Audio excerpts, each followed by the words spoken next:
చూసుంటాం నిన్నటి దినం ఓకే రైలు పట్టాల పక్కన ఇతను చనిపోయి పడిపోవడం, అనుమానాస్పద మృతం, చాలా బాధ.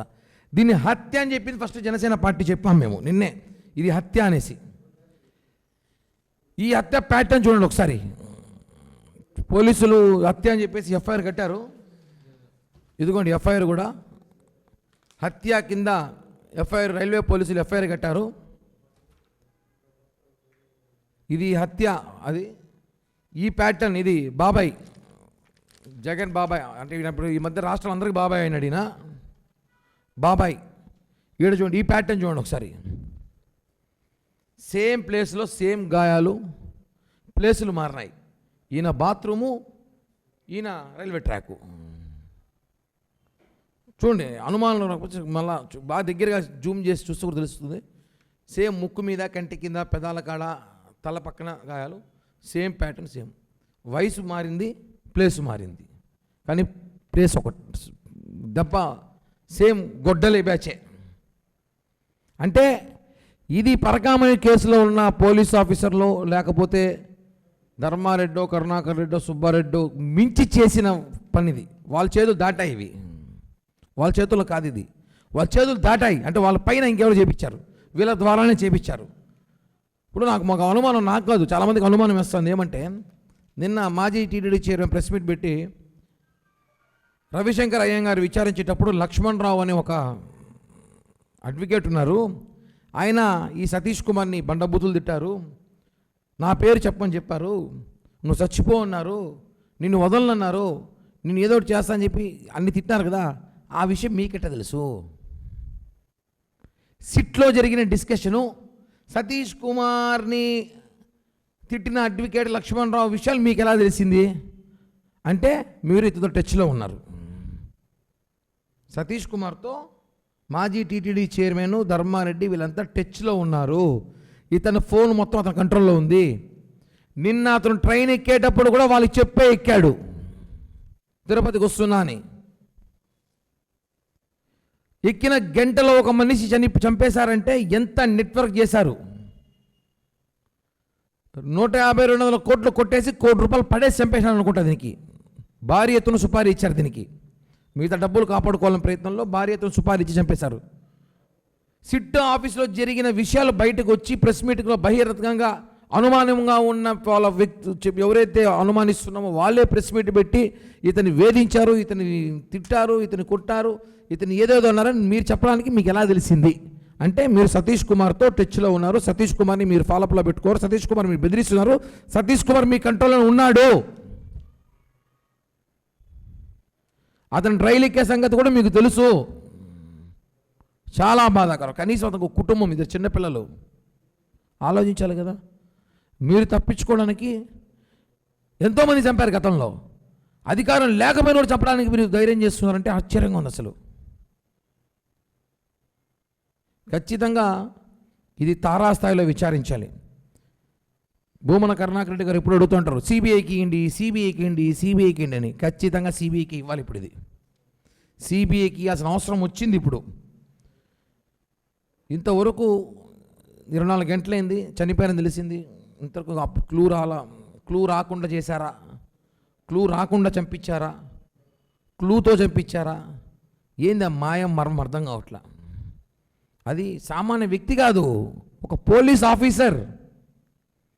ఒక పోలీస్ ఆఫీసర్ని A1 కోచ్లో ఉన్న ట్రైన్లో చంపారంటే సినిమాలో చూస్తాం మనం, వెబ్ సిరీస్ వస్తాయి నెట్ఫ్లిక్స్లోనో హాట్స్టార్లో, దాంట్లో మంచి మంచి సినిమాలు ఈ మధ్య రిలీజ్ అయినాయి.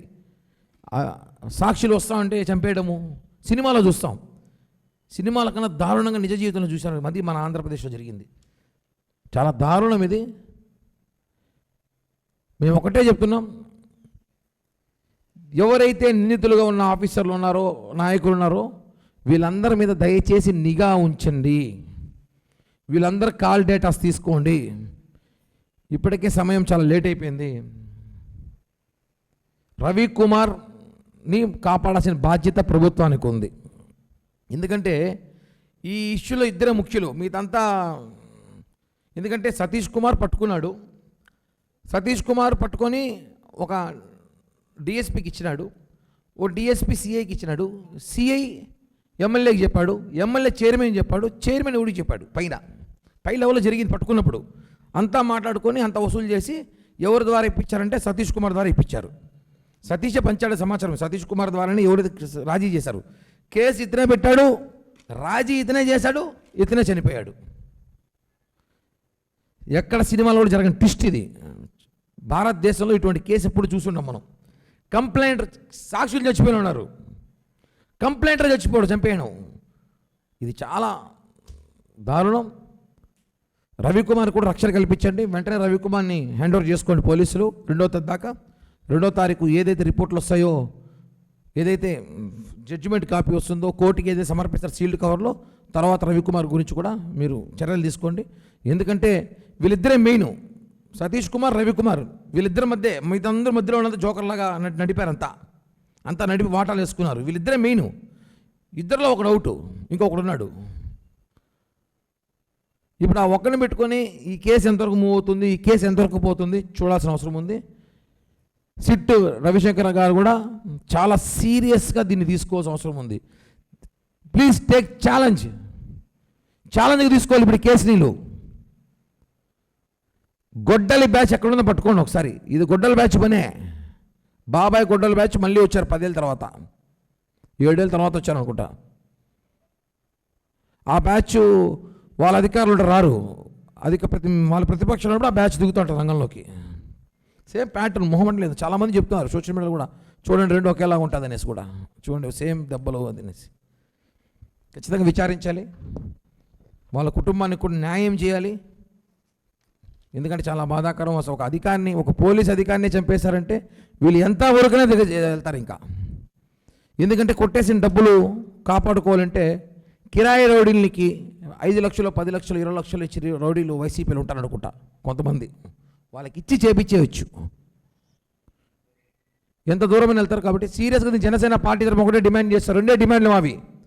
ఒకటి, రవికుమార్ని వెంటనే కస్టడీ తీసుకోండి, రవికుమార్ని ప్రొటెక్ట్ ప్లేస్లో పెట్టుకోండి. రవికుమార్ని కాపాడే బాధ్యత ప్రభుత్వానికి, డీజీపీ గారికి ఉంది. 2వది, వెంటనే విత్ ఇన్ 24 అవర్స్ లోపు ఎవరు చంపారో వాళ్ళని పట్టుకొని, ఎందుకు చంపారో కారణాలు తెలిస్తే కానీ ఈ కేసు ముందుకు కదలదు. ఇది ఎందుకంటే ఇది కిరణ్ రాయలకో, ఇక్కడున్న మీడియా వాళ్ళకో, స్థానిక నాయకులకో కాదు. ప్రపంచంలో ఉన్న హిందువులు మతాలకు ఎవరైతే వెంకటేశ్వర స్వామిని ముక్కుతారో, భక్తిభావంతో వాళ్ళు వేసే ఉండి కానుకలు వేస్తారో వాళ్ళ అందరి మనోభావాలకు సంబంధించిన విషయం ఇది. ఒక్కసారిగా అప్పుడు ఉలికిపడింది, ఇప్పుడు ఉలికిపడింది ఇష్యూ తెలిసినాక. దయచేసి ఈ విషయాన్ని సీరియస్గా తీసుకోవాల్సిన ప్రభుత్వాన్ని కోరుతూ, మేము ఇచ్చిన అనేక సలహాలు అనుకోండి, సూచనలు అనుకోండి, పరిగణన తీసుకోండి. సిట్లో జరిగిన విషయాలు బయటికి ఎలా వచ్చాయి, ఇతన్ని వేధించారని చెప్పి మాజీ చైర్మన్ ఎలా చెప్తున్నాడు, ఆయనకి ఎలా తెలిసింది, ఇతను టచ్లో ఉన్నారా, వాళ్ళ కాల్ డేటాసు, ఇతను 3 రోజులు కాల్ డేటాసు, ఇతను ట్రైన్ ఎక్కేటప్పుడు ఎవరితో మాట్లాడాడు, అవన్నీ కూడా ఆల్రెడీ పోలీసులు తీస్తారు, తెలియకుండా ఏం కాదు. కానీ కొన్ని పర్టికులర్గా చేయాల్సిన అవసరం అయితే ఉంది. అనుమానం వ్యక్తం చేస్తున్నాం కాబట్టి చేయాలి. Thank you. కేసు క్లోజ్ అంటే ఒకటన్నా, ఇప్పుడు కంప్లైంట్ మీరు ఇస్తారు నా మీద, నేను కోర్టుకు వస్తా, జడ్జి కంప్లైంట్ పిలవాలి కదా. నువ్వు కంప్లైంట్ కనబడకపోతే అంటే ఆల్రెడీ అయితే రికార్డింగ్ తీసుకున్నారు. లేదు, కేసు క్లోజ్ కాదు. ఎందుకంటే ఇది ప్రపంచం అందరూ తెలిసిన విషయమే. కేసు నీరుగార్చే ప్రయత్నంలో ఒక భాగం, కేసుని డల్లు చేసిన ఒక భాగం. ఎందుకంటే ఆల్రెడీ చాలామంది విచారించారు. ఇప్పుడు అతని విచారణకు రావాల్సింది ఈరోజు, రేపు 16, 17 విచారణ ఉంది అతని. 16వ తేదీ అంటుకుంటా, అంటే రేపు 14, నిన్న విచారణ ఉంది అతనికి. నిన్న విచారణ రావాల్సిన వ్యక్తి చనిపోయాడంటే ఆలోచించు. ఇన్ని రోజులు చచ్చిపోవాలి అతను. కేసు జరుగుతూ 2 ఏళ్ళకి ఏం కాలే ఆయనకి. 2వసారి విచారణకు వస్తున్నప్పుడు ఆయన వాస్తవాలు చెప్పేస్తున్నాడు, నిజాలు చెప్పేస్తున్నాడని చెప్పి ఒక వ్యక్తికి ఫోన్ చేసి ఉంటాడు. నేను నా వల్ల కాదు, ఇంకా నేను చెప్పేస్తాను, నాకు చాలా ఇబ్బందిగా ఉంది, దేవునితో నేను ఇప్పటికే చాలా అని ఎవరైనా దొంగతనం చేసినాడు అవకాశం చెప్తున్నాడు. ఆ అవకాశంలో వీడిని వదిలేస్తే అప్రూవల్గా మారిపోతాడు, వీడిని ఏదో ఒకటి చేయాలని ప్రయత్నంలో చంపేసి ఉంటారని చెప్తున్నా. మేమిచ్చేది పరకామని ఇష్యూ కాదు, మొన్న చెప్పింది లడ్డు స్కామ్. అది యాక్చువల్లీ ఈరోజు మేము అపాయింట్మెంట్ తీసుకున్నాము. దురదృష్టవశాత్తు ఈ ఇష్యూలో బిజీగా ఉన్నారు కాబట్టి ఖచ్చితంగా ఆ సీల్డ్ కవర్ ఇచ్చినాక చెప్తాను. అందుకే చెప్తున్నాను, రవికుమార్ రక్షణ ఇమ్మంటున్నాను. ఇప్పుడు అతను పోలీస్ ఆఫీసర్కి మనం రక్షణ ఇచ్చామని ఎలా ఉంటుంది చెప్పండి. అతనే పోలీస్ ఆఫీసరు. కామన్ మ్యాను మీకో నాకో రక్షణ కావాలంటే అడిగితే ఓకే. పోలీస్ ఆఫీసర్ అతని రక్షణ అతను అడుగుండాలి కనీసం అతనికి ప్రెషర్ ఉన్నప్పుడు అతనికి ఏమీ లేదనుకుంటాం అప్పుడు దాకా మళ్ళీ ఈ 2-3 రోజులు ఉండుండొచ్చు, లేకపోతే ఆయన రక్షణ కోసం కూడా అడుగుండొచ్చు, ఇప్పుడు వచ్చి నాకు రక్షణ కావాలి, నాకు ఇబ్బంది అడుగుండొచ్చు. విచారించారో ఏమాత్రం అతను సేకరించారో తెలీదు. అవి తెలిసిన వ్యక్తి ఒకరే ఉన్నారు, కరుణాకర్ రెడ్డి గారు. ఆడు ఏం విచారించారో ఆడికే తెలుసు, ఇంకెవరికి తెలీదు, ఎందుకంటే ఎవరు చెప్పరు కాబట్టి. ఆయనకి ఎలా తెలుస్తుందో అర్థం కాల, బాధలో నవ్వు వస్తుంది, ఎందుకంటే అర్థం కావట్లేదు అసలు. విచారించిన వ్యక్తులు తెలియదు, సిట్ ఆఫీసర్లకు తెలియదు, క్వశ్చన్లు ఆయన వేస్తాడు. Local to global news at your fingertips. మీ చేతిలో ఒక ఆయుధం. Download raw TV app. Media legend Ravi Prakash is back.